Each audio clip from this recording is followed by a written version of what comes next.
Les projets que forme le cœur dépendent de l'homme, mais la réponse que donne la bouche vient de Yahweh. Toutes les voies de l'homme sont pures à ses yeux, mais celui qui pèse les esprits, c'est Yahweh.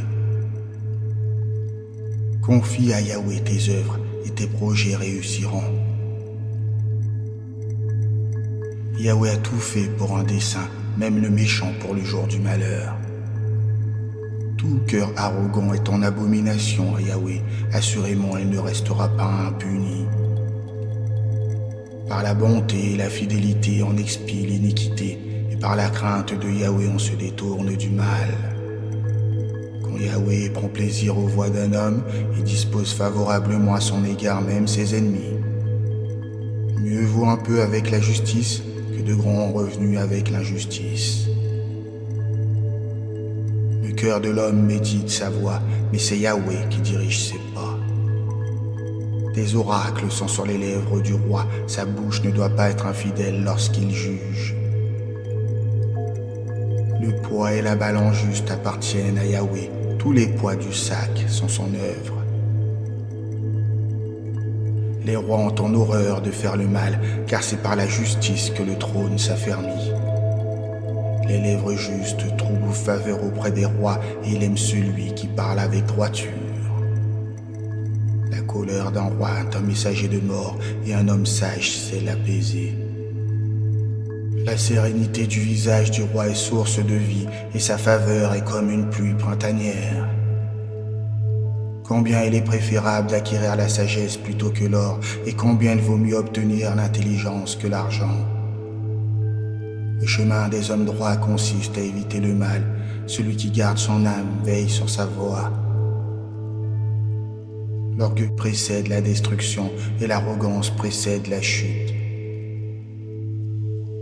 Mieux vaut être humble parmi les humbles que de partager le butin avec les orgueilleux.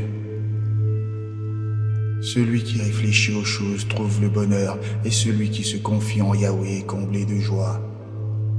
Celui qui est sage de cœur est reconnu intelligent, et la douceur des paroles accroît le savoir. La sagesse est une source de vie pour celui qui la possède, tandis que la folie est le châtiment des insensés. Celui qui est sage de cœur manifeste sa sagesse par ses paroles, et l'accroissement de son savoir se reflète sur ses lèvres. Les paroles agréables sont comme un rayon de miel, douces pour l'âme et bénéfiques pour le corps. Une voie peut paraître droite à un homme, mais son issue mène à la mort. Celui qui travaille le fait pour sa subsistance, car sa bouche le pousse à l'effort. L'homme pervers prépare des calamités, et ses paroles sont comme un feu dévorant. L'homme intrigant sème la discorde, et le rapporteur divise les amis. L'homme violent trompe son prochain et l'entraîne dans une voie mauvaise. Celui qui ferme les yeux pour méditer des pensées perverses, celui qui se mord les lèvres a déjà accompli le mal. Les cheveux blancs sont une couronne de gloire et se trouvent sur le chemin de la justice. Celui qui est long à la colère vaut mieux qu'un guerrier, et celui qui maîtrise son esprit vaut mieux que celui qui prend des villes. On jette le sort dans le pan de la robe, mais toute décision vient de Yahweh.